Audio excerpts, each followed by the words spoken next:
Welcome to the Urban Debate 360 on Magic Bricks Now. I'm Faye D'Souza. On 360, we have a power-packed lineup of news that directly affects you in your city. Let's take a look at the top headlines at this hour. Being a national hero, it's a shame actually if the officials are actually trying to demolish our site. Day 5 of Bangalore's demolition drive, Pathankot martyr Lieutenant Colonel Niranjan's house is not spared. Homeowners ask why the government is targeting middle-class homes when erring malls are being given a free pass.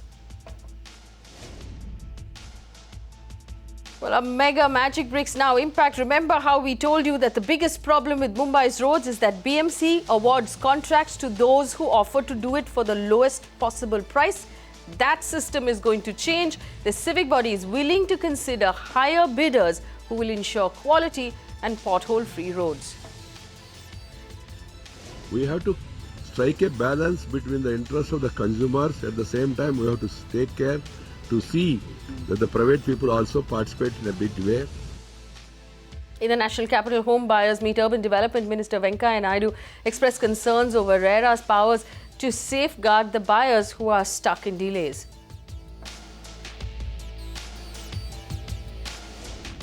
But starting with our continued focus this evening on Bangalore's demolition drive, today the IT capital's civic body mowed down terror attack hero, NSG Commando martyr Niranjan Kumar's house.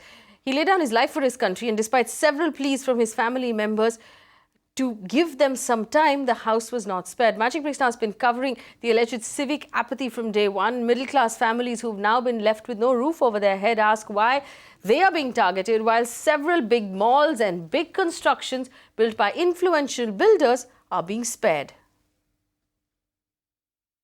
Even as the state government has announced a compensation for Lieutenant Colonel Niranjan's family, thousands of other families across Bangalore whose houses have been completely turned into rubble, like the one that you see right behind me, want to know why they are being singled out and victimized, while the officers who for years together collected their property tax, allowed these structures to come up in the first place, are allowed to go scot-free.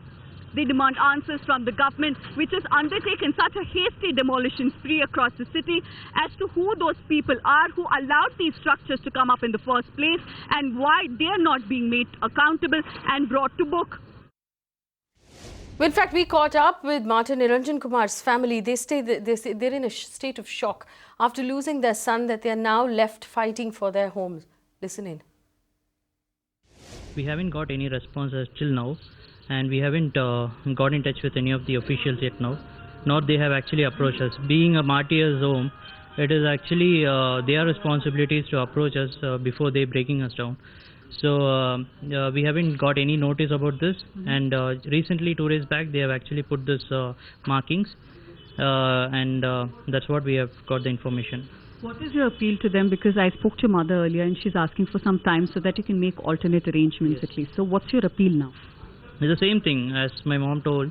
We are just requesting them to give us some time so that we actually one pillar would come under this Raj Kalve.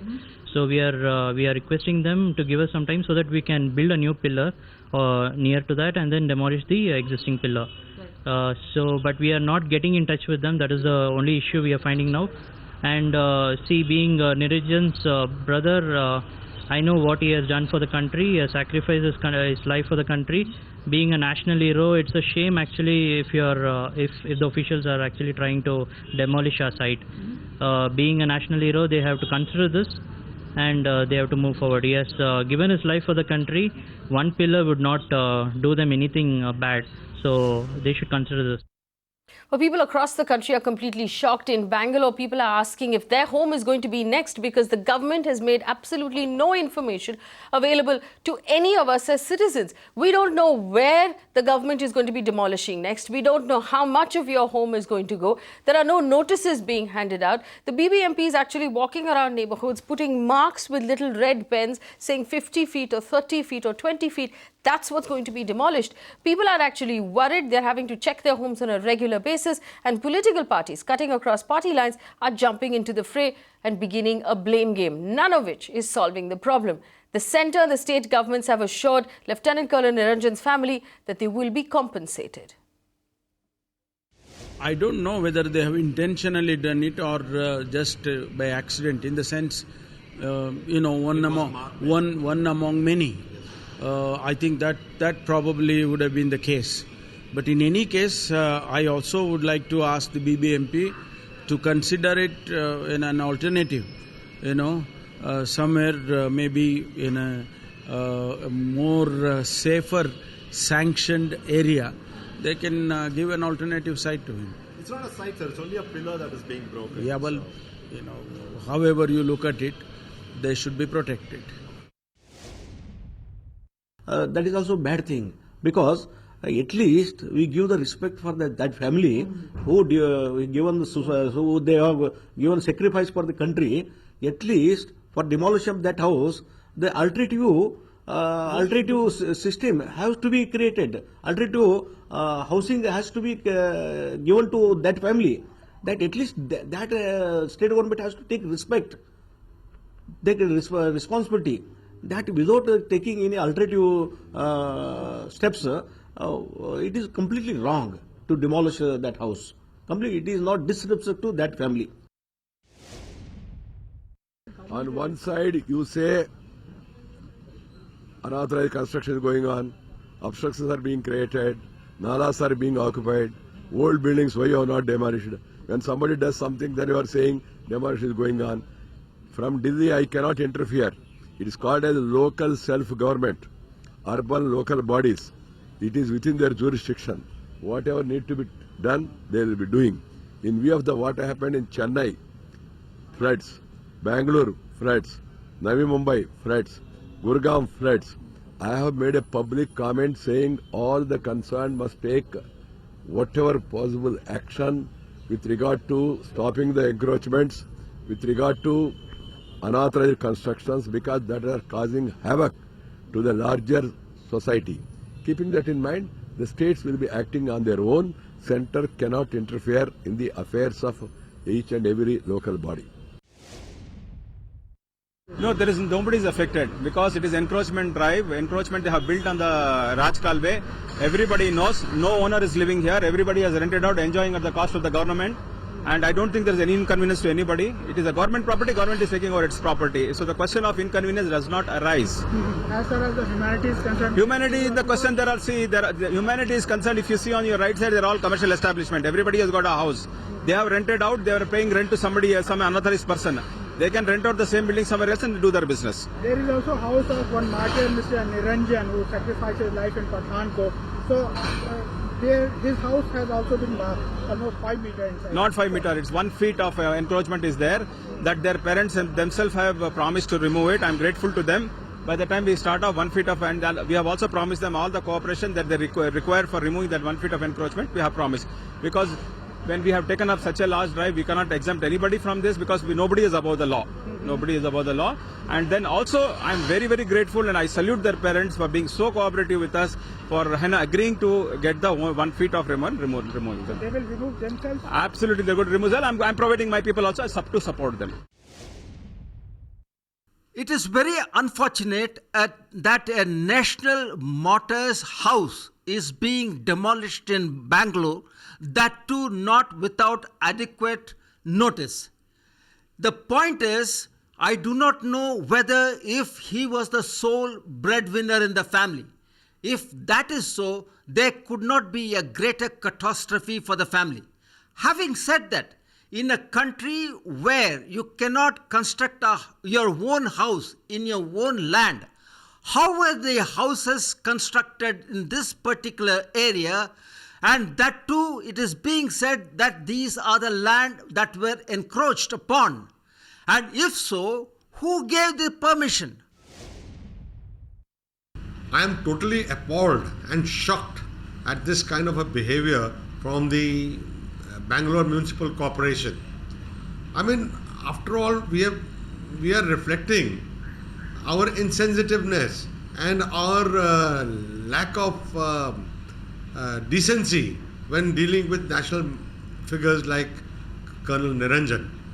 Are you trying to suggest that the corporation was so helpless that they could not contact them, that they could not find a solution? After all, there is only one pillar. that has gone, that has come in the encroachment.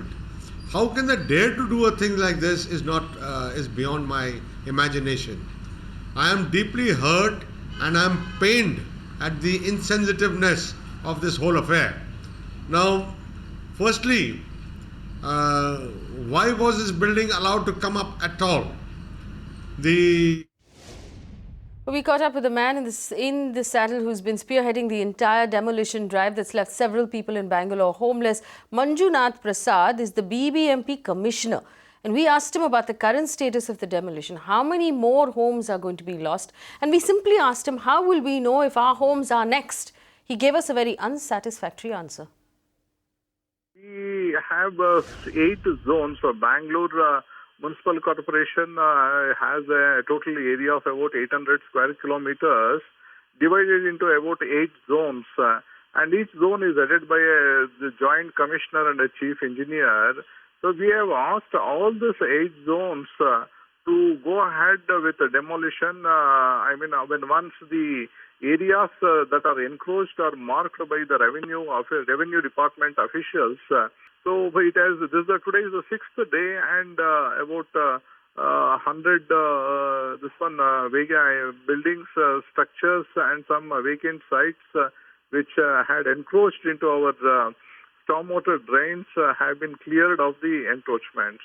We have got a survey done by the revenue department, the Department of Land Records and Survey, and they have identified almost 1,100 structures or encroachments that needs to be removed. So out of 1,100, what we have removed so far is only about 100.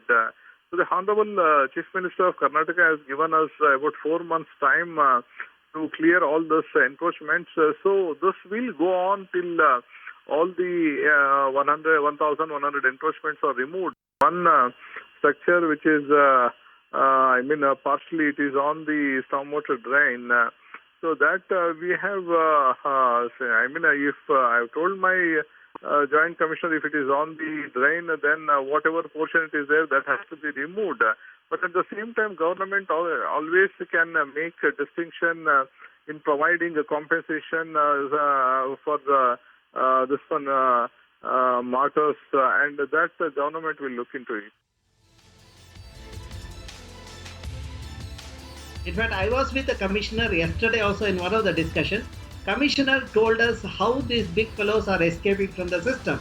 Tell us how the big fellows are escaping from the system. I'll bring it out. See, we noticed in one of the places there is a sanction plan versus what has been implemented on the ground by one of the apartment fellows. We saw the large deviation, and Commissioner went there with a thing to demolish. Then the people resisted that. Then they pleaded with the Commissioner for a 3 days time. This happened on the Friday evening. Then in 2 days they go to the court and they get they stay. Exercise is not being done by a set of dummies. It's being done by a set of experts, and those experts are guiding the BBMP. Now the BJP is of course entitled, because they are now in opposition, to say that this entire exercise is something which is being done in a very haphazard fashion. They are welcome to say that, but the BBMP has undertaken an exercise, and these people who are today affected, nearly 90-95% of them had markings nearly 6 months ago to let them know that their properties were on the danger zone. We had this conversation 2 days ago with the exact same panel. I accepted on this show repeatedly that we are not against correcting the problem.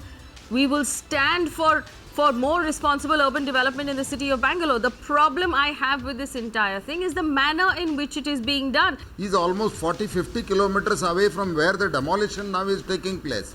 They could have called officers, taken action against them, planned it systematically, given them compensation if it is a mistake of a commissioner or a BBMP engineer or a BDA engineer.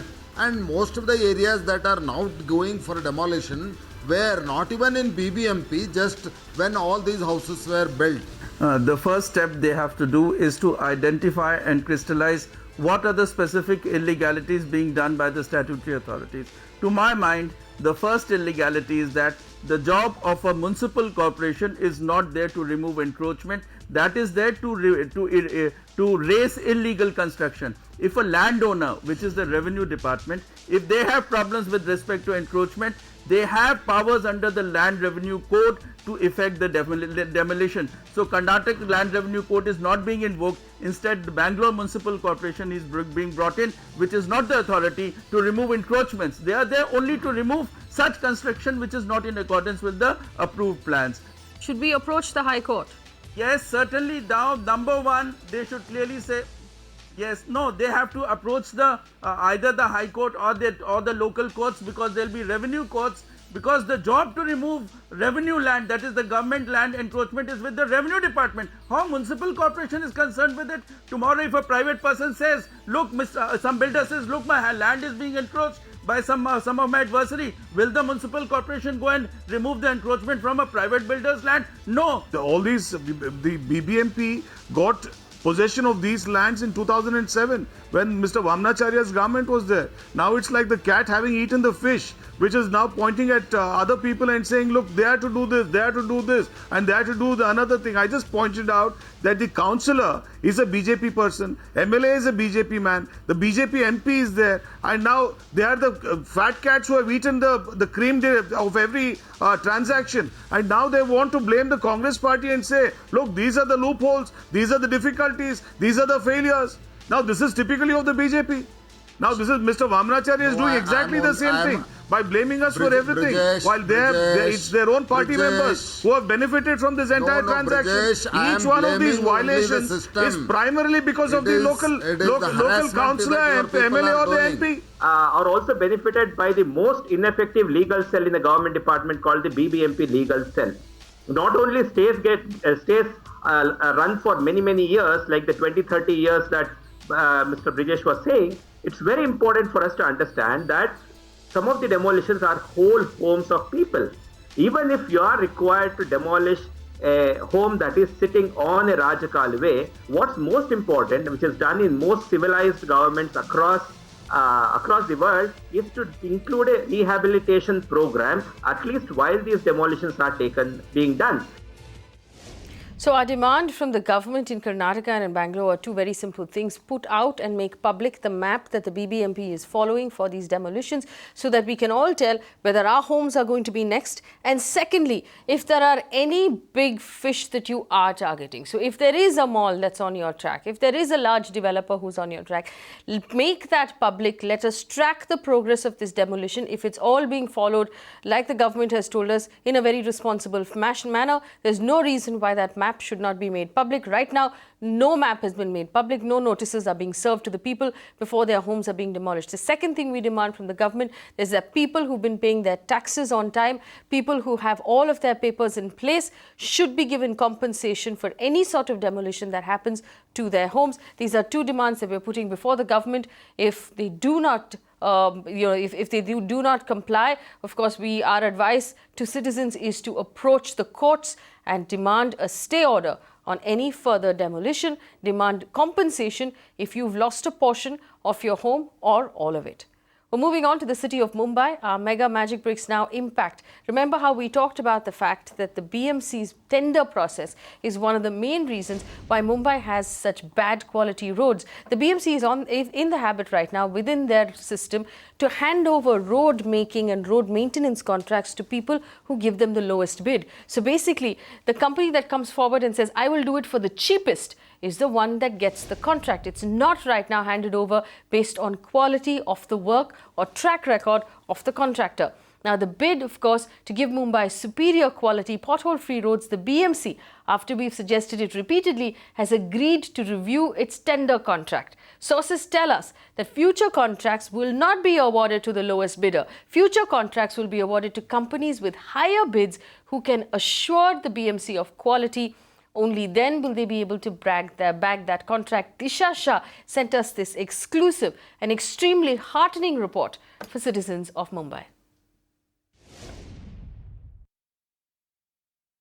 Following a series of flack from the citizens with regards to the Mumbai pothole mess. Now the civic body BMC is reworking on the entire tendering process when it comes to road contracts. In fact, top senior officials in the BMC told exclusively to Magic Bricks now that now the bid amount by the contractor alone won't be the criteria, but now the civic body could also consider giving contracts to the highest bidder as well. Of course, this comes as the biggest change, because till now we know that BMC used to give contracts to only to the lowest bidder, but now if BMC finds that companies quality of the material is good and as per the standards, then BMC could consider hiring the highest bid, giving contracts to the highest bidder as well. Another big change that we could see if this particular policy gets implemented is that now all the tendering process will be at par with the state government. For example, right now in BMC, this is how it works, that if a contractor wants to register, then he has to have a minimum turnover of 40 crore rupees. But now with the revised policy, this won't be the case anymore, as now any contractor having a turnover of 5 crore above rupees plus will be eligible to participate. So with this, BMC believes that they will get more participation from the contractors. And lastly, we also got to know that now the entire tendering process will be structured as per the state government. So lastly, we also got to know from the officials that right now the draft is almost ready and will be published by next week. Well, of course, in other news, in the latest development in the Pune Park Express slab collapse case of the 29th of July, to remind you, a slab of this building that was under construction collapsed onto the workers who were on that construction site, and several people lost their lives. The Pune Magistrate District Court has rejected the bail application of the 3 arrested accused, even the project in charge as well as one of the project employees. Now, the police have arrested Mirang Construction's Bhavin Harshad Shah, the project in charge of Park Express's joint venture, Dayaneshwar Chavan and Santosh Chavan, the project employee Shrikant Kisan Pawar. All 3 are currently lodged in the Yerwada jail in Pune. These project employees had filed for a bail application before the court of the magistrate, and the court observed that the police require more time to investigate this case since the prime accused are still at large. The Pune police is currently on the lookout for the accused developers Arvind Jain, Shravan Agarwal, Kailash Vani and Samkan Shende. Their anticipatory bail application was also rejected by the Pune Sessions Court last week. There will be a case heard in the Bombay High Court as well that has not been heard yet. Meanwhile, home buyers teamed up with Rajya Sabha MP Rajiv Chandrasekhar and met with the Union Urban Development Minister Venkaiah Naidu to talk about the real estate regulator. After a meeting with the Union Minister, the Minister of State for Urban Development, Rao Indrajit Singh, said he will take a final look at RERA before taking it to all of the states that the protection of consumer rights will be priority. We have to strike a balance between the interests of the consumers. At the same time, we have to take care to see that the private people also participate in a big way. As we know that this housing sector needs a maximum participation both by public as well as private parties. I have already assured the House that it will be a regulation, not a strangulation. At the same time, I am receiving a lot of complaints by fly-by-night operators. Everybody has taken them for a ride. So how to tighten it? Keeping that in mind, I have given the necessary instruction to my department. Now representatives are coming from CREDAI, from other people, and then also from the consumers. I am asking my MOS, Mr. Rao Indrajit Singh, before finally we take it to states, to have a final look. And the interest of the consumers are uppermost in our mind. We will do everything possible to protect their interest. Well, it's of course good to hear that the government will do everything possible to protect the interest of home buyers through RERA. That's something we'll be tracking for you very closely on this channel. But in the meantime, let's take a look at everything else that's happening across our big cities that affect our quality of life as city dwellers. Mumbai's Hirandani Hospital is mired in a kidney scam. Ahmedabad Municipal Corporation has failed to keep its promise of ridding the city of potholes. Remember, Ahmedabad also has a ballooning malaria problem. After the monsoon, it seems like mosquitoes are a problem that municipal corporation can't handle as well. Take a look at everything that's happening in your city. Let's begin with Mumbai. The city's Hiranandani Hospital is in the eye of a storm over a kidney scam. 5 senior doctors, including the CEO Sujit Chatterjee, have been arrested on Tuesday for their alleged role in the illegal sale and trade of kidneys in Mumbai. The accused have been charged under Section 12 and 21 of the Transplantation of Human Organ Act 1994 and the IPC sections. The hospital has been ordered to stop organ transplants for now. No relief for citizens of Ahmedabad yet. After promising its citizens that work on potholes will be completed in June, the Ahmedabad Municipal Corporation is yet to fulfill it. Through the monsoons, the civic body has continued digging up roads and laying water pipes, in turn putting its people's lives at risk. Several areas like Paldi, Piramal Garden, Jodhpur and Saraspur are dug up, leaving commuters to navigate through these dangerous patches in the rains. Pune's water woes, meanwhile, seem to have come to an end. Overflowing dams has prompted the Pune Municipal Corporation to draw up a new water timetable, which will in turn ensure that every part of the city gets equal access to water. 4 dams of Khadakwasla, Panshet, Warasgaon and Temgar are almost filled to its maximum capacity due to heavy rains in the last few days. PMC, meanwhile, will also be allowed to draw 1,200 mld of water on a daily basis. Bureau Report, Magic Bricks Now. Well, in other news that affects you, the Delhi High Court today directed app-based cab operators like Ola and Uber to follow the fares prescribed under the radio taxi scheme by the state government and not charge those exorbitant prices in guise of surge pricing after the 22nd of August. 22nd of August is that deadline. Uber, meanwhile, has asked the court for 10 days to make the required changes to its software so customers are charged appropriate rates. The court has also observed that a policy would be set up to regulate these cab aggregators. It directed that the centre should set up a committee to monitor the issues related to permits given to cab aggregators and taxis. Both taxis in Mumbai and in Delhi have been threatening to go on strike if the Ola and Uber aggregators are not brought under the purview of the law and they're not regulated in the manner in which regular taxis have to follow the rules. We're going to keep an eye on that for you because, of course, we know that the Mumbai Taxi Association will consider going on strike perhaps on the 16th or the 17th of August. And that will inconvenience a lot of people. So the Chief Minister has been working on a possible solution for them. This is a solution coming in Delhi. Let's also take a look at what's making news across the nation. A shocking case of apathy from the national capital in Delhi. A speeding vehicle hit a pedestrian, but the victim lay bleeding on the road for over an hour and nobody came forward to help him. The victim was also robbed while his body lay on the side of the road. Someone stepped forward and stole his cell phone. The entire incident was caught on CCTV. Rain continues to wreak havoc in different parts of the country. In Jodhpur, Rajasthan, rain left 7 dead because of a heavy flow of rains. As normal life affected Rajasthan's Chittorgarh, Bilawal and Pali, nearby areas where the army and the NDRF have been deployed for rescue and relief works. Dalit atrocities are on the rise and so is the outrage against them. Lok Sabha picks up the issue from where the Rajya Sabha left it off yesterday. Opposition escalates the attack on the government for failing to curb the perpetrators of the attacks on Dalits, particularly Hindu fundamentalists parading as cow vigilantes. The Bahujan Samaj Party leader Mayawati, in her scathing criticism of the Modi government, said the Dalits of the nation do not need the Prime Minister's sympathy. A bill that proposes 6 months maternity leave for all working women was introduced in the Rajya Sabha today.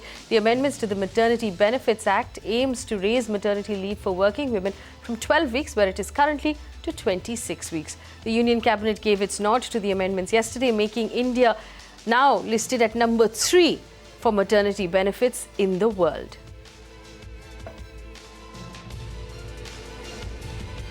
Well, that is a good note, at least, to end this bulletin on. It's a wrap of Urban Debate 360, conversations about what's ailing our cities and how we can improve your quality of life as urban citizens continue on this channel. It's what we fundamentally focus on: civic issues and better amenities by the people who, and better accountability by the people who run our cities. My contact details are on your screen right now. Feel free to get in touch. Let's start a conversation on improving the quality of our lives. Thanks for watching.